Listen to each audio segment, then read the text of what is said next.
think we've got a pretty good crew. People might pepper in, but it's not that serious. So Yeah. We'll just get started. Hi, I'm Caryn. I'm obsessed with artichokes, and I want to tell you all about them. They're super healthy, so I figured it was a good topic for Wellness Wednesdays. In case you didn't know, this is an artichoke. When you go to the grocery and you look for them, you want to find one that's nice and tight and bright, and the best way to double check if it's super fresh is to hear it squeak. Do you hear the squeak? So this one's a little older. It's kind of far, but you can kind of see maybe this one's like a little bit drier, a little bit browner. This one's nice and crisp and fresh and green.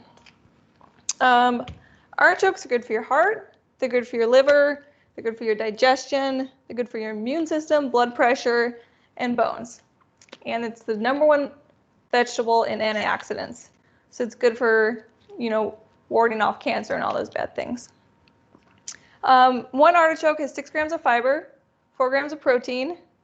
It's loaded with prebiotics, and it's only about 64 calories. And of course, since it's a veggie, it's fat-free and cholesterol-free. So it's a good choice. I got something in the oven I'm going to pull out.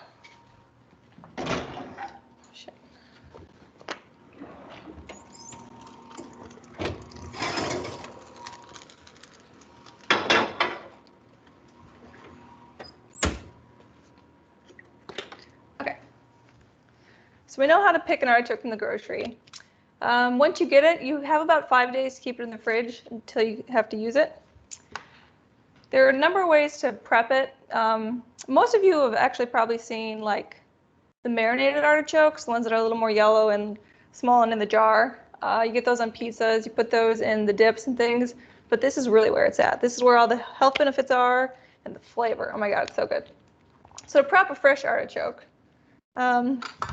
I like to use a serrated knife. You want to cut off very top, like inch or so. You don't want to lose too much. Just so you have a nice flat surface. And you can start to see all the beautiful colors in there. It goes from dark to light to purple.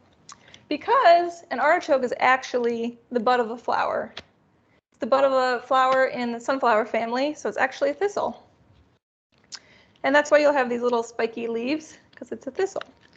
And then you'll cut off the bottom, just pretty close to the base, just so you have a flat surface. Rip off the little guys, because they tend to be pretty tough. Then if you really want to get fancy with it, you can snip off the tips of the leaves that remain, just so nobody gets poked, but if you're a pro, you can just skip it. And then when you go to cook it, you want to loosen it a little bit. Again, you can hear it's nice and fresh, nice and squeaky, just so that it can really get in there. The first way to do it is to steam it. I'm going to steam it in an Instapot. It's the fastest way to do it because of the pressure cooking. Now, if you steam it on the stove, you can still do that as well. You'll want to use a basket so it's not totally sitting in water. Put it face down so the steam gets nice and up in there, and put a lid on it. On the stove, it'll take about 45 minutes. And in your Instapot, if you've got one, on high pressure, it'll take about 20, 25, depending on the size of the artichoke.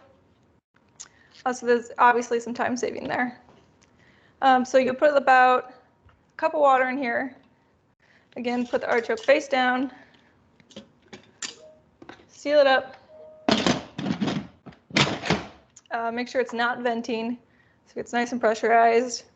When it's done, let it slow release for a little while. Then knock it open, the steam will come out. Pop it open. And then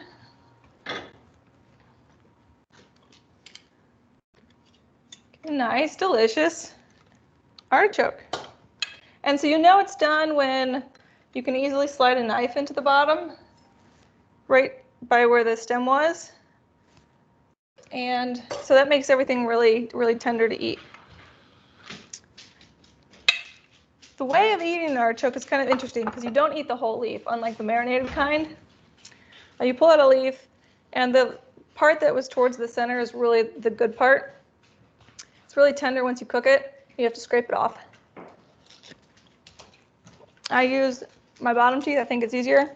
Some people go top teeth. Whatever your style. Artichokes have like a really delicious kind of nutty flavor. I think they taste totally different than what the marinade kind tastes like, so you should try a fresh one. I'm actually going to show you a little bit more of the inside of the artichoke. Because when you keep eating the artichoke, you're going to get to what's called the choke.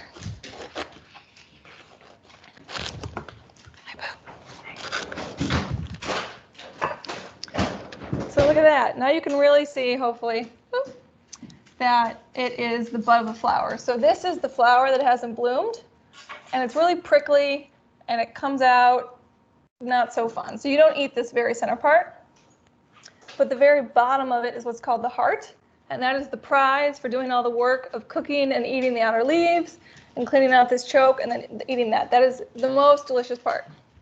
It's amazing. And I think artichokes are just cool. Like, how funky is this? We just eat a really weird vegetable. I love it. Artichokes come in different kinds. There's an annual and a perennial.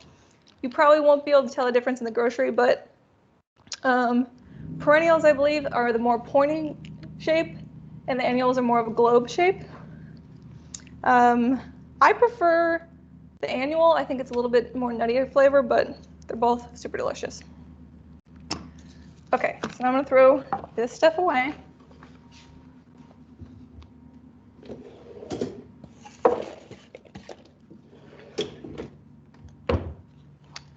So if you want to step up your game after you've tried the steamed artichoke, I recommend either a grilled artichoke or a stuffed and baked artichoke.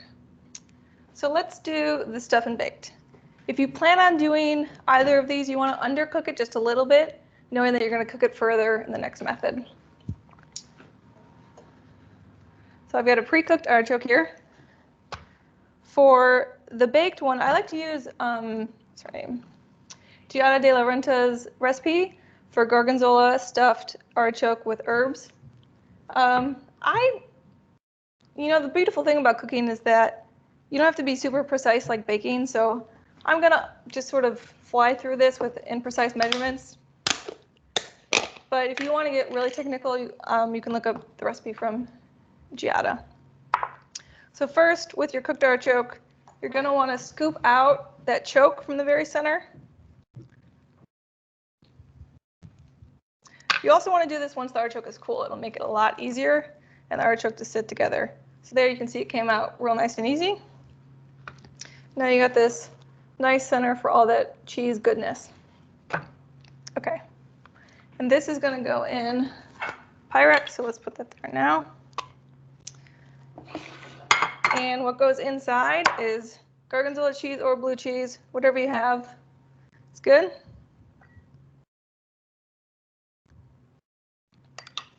Then some sort of milk, cream, half and half, milk substitute, whatever floats your boat. Just enough to kind of make it creamy, not too much to make it watery. But if you do make it watery, just add more cheese. Easy peasy. Okay, then you got some salt and pepper.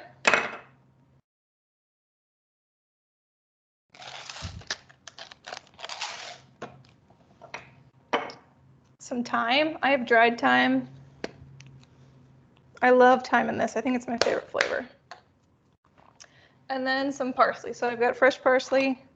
Just want to chop it up.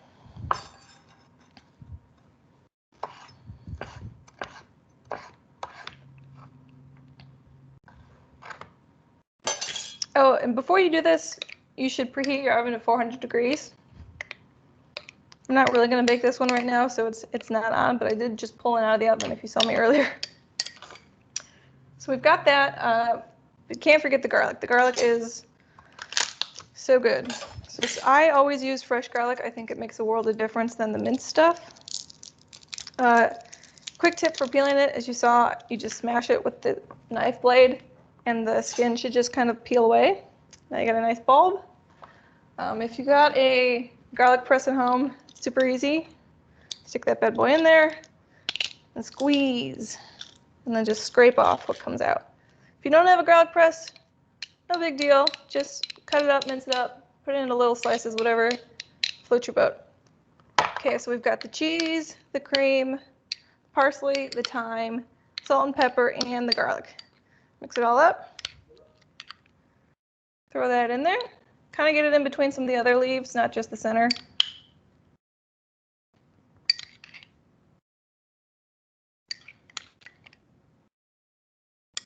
And then when you've got just sort of the juice left, pour it in. So the second part of this is like the breadcrumb topping. I have panko crumbs because that's what I prefer. But whatever you have around, you could even just toast up bread, smash it up. Nothing fancy is really needed. Just got your breadcrumbs. Again, I have panko, so they're not super flavored. So I'm going to add salt and pepper.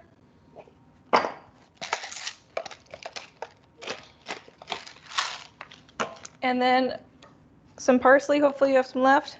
Sprinkle that in there. Stir it up. Real fancy doing it with my finger. And then shake it over your artichoke. So you get some hanging on the top leaves, some down by the cheese to really give it a nice coating. And lastly, drizzle some olive oil on top of it and stick this bad boy in the oven. It'll be in the oven at 400 for about 25 minutes or until this is nice and golden and crispy on the top.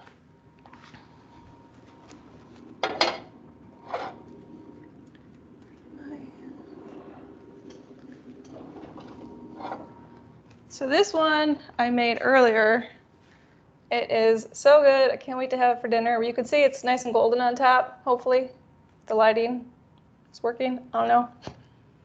But that is delicious. It looks beautiful. I like to eat that with like a steak. Not so heart healthy, but steak is really good. Fish, chicken, really anything. It's amazing. Okay, so that was baked. And again, that was Giada de la Renta's recipe if you want to look it up. Let's get this put away.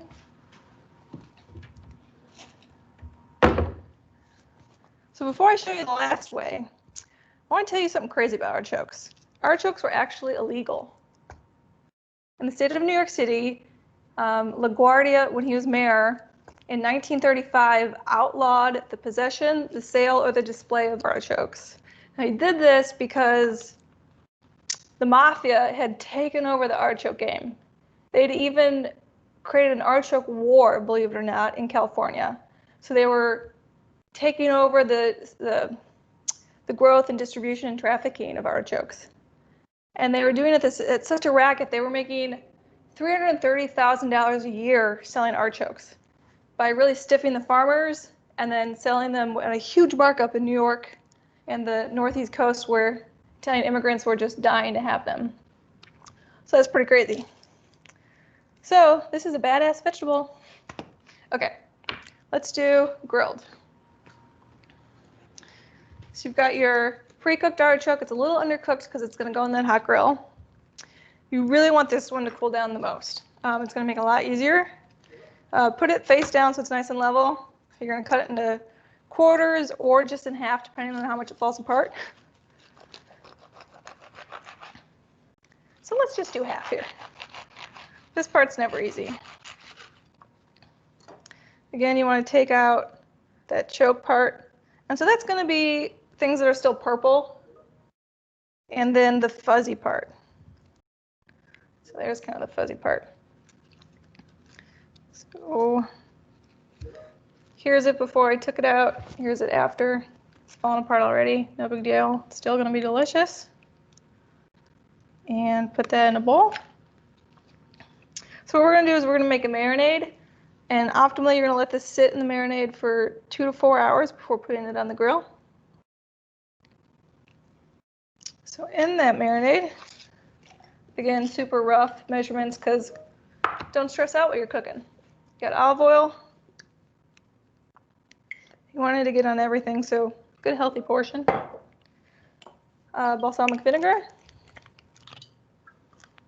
Oop, that was a lot. No big deal. More garlic. Hopefully you got another bulb.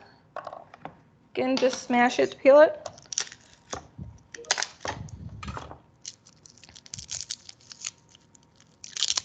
Now this one I want a little bit more whole than the minced, so I'm just going to slice it up.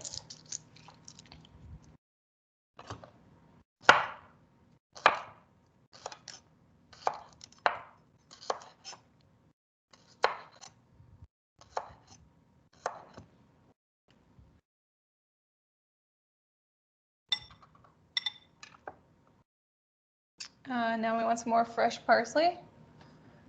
It really ups any recipe, am I right?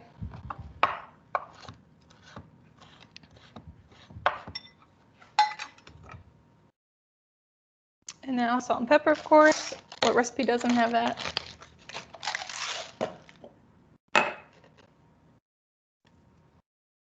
And then mix it up. If you want, if you're making a ton of these at a time, you can do this in a really big Ziploc bag. So you can lay it more flat and have all of the juices hit the artichokes to marinate. Otherwise, if you're just making it for 1 or 2, a bowl is probably good. Have that mix up and blend. Have it sit, again, 2 to 4 hours while it marinates and gets nice and tender. One thing that I love about having the artichoke grilled is it basically makes the whole thing edible. It's much closer to that marinated artichoke that you get out of a can, where you get the leaves and the heart and everything all together. So you'll find once you're eating the grilled artichoke, as you're pulling off the good stuff from the leaf, you can eat majority of the leaf, if not all the leaf, depending on how cooked it is.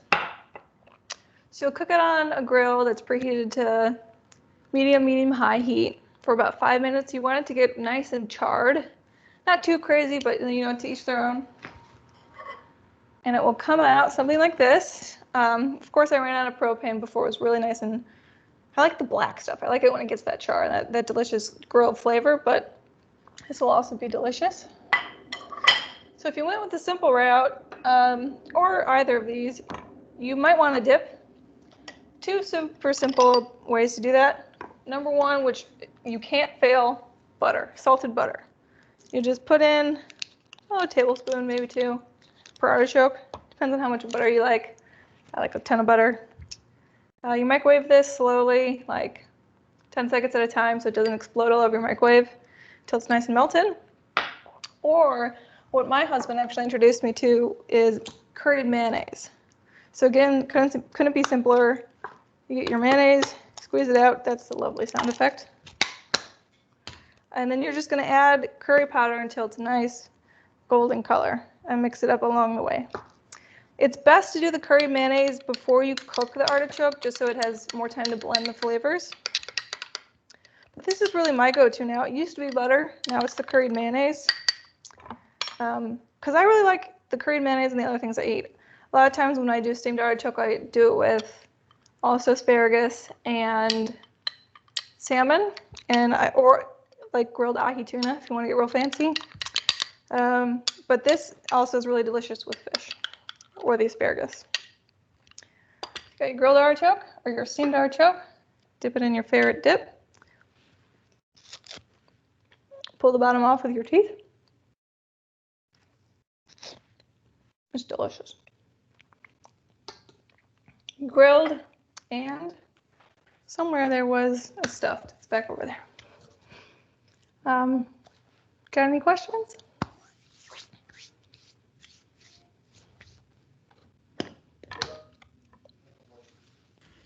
Don't see anything in the chat so far, but I have a question. Yeah. The one that you stuffed and you took like the heart out, do you do anything with that? Throw it away. Yeah. If you end up pulling some of that good heart, so you take the choke out, and if you end up pulling out any of the good heart, you can just nibble on it and then throw the rest away. Because this stuff isn't really edible. It's not fun to eat. It's really tough. It's kind of like a wiry paper feel. So it's really just trash. Good question.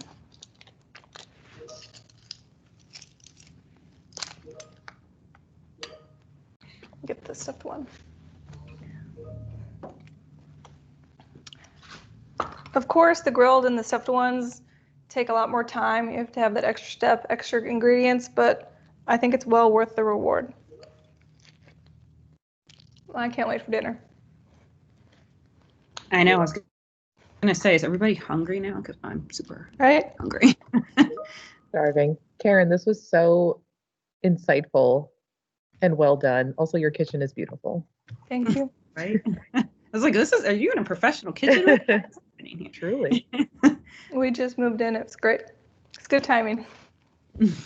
Caryn, do you mind reminding us just which recipes you used? I know you said one was Giada. Yeah, so the stuffed one I use, Giada de la Renta. It's a gorgonzola stuffed artichoke with herbs. I use blue cheese just because it's easier to find, but they're pretty exchangeable or interchangeable. The grilled artichoke, I use the base of Emerald's recipe. What's it actually called? I think just like marinated grilled artichoke. His recipe also has goat cheese on it for when you serve it. I've actually never tried that, but I think I should. You don't need to get too fancy. I think that they just are delicious on their own.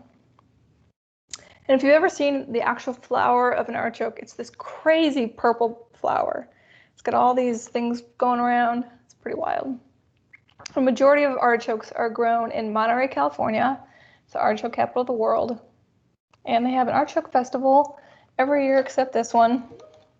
And there you can find cool stuff like this crown, or join the artichoke eating contest, which was both the highlight and biggest failure of my life, because when I was able to do it, I didn't place in the top 3 when there were only 5 people. Super sad moment, but I was glad to do it. And the first, okay, so at the Artichoke Festival, there's also an artichoke queen every year. The very first artichoke queen was Marilyn Monroe. And so it was my dream to become an artichoke queen. But when I went to the festival a few years ago, I found out that it's now a high school scholarship. So I was past that opportunity. But artichokes are loved everywhere.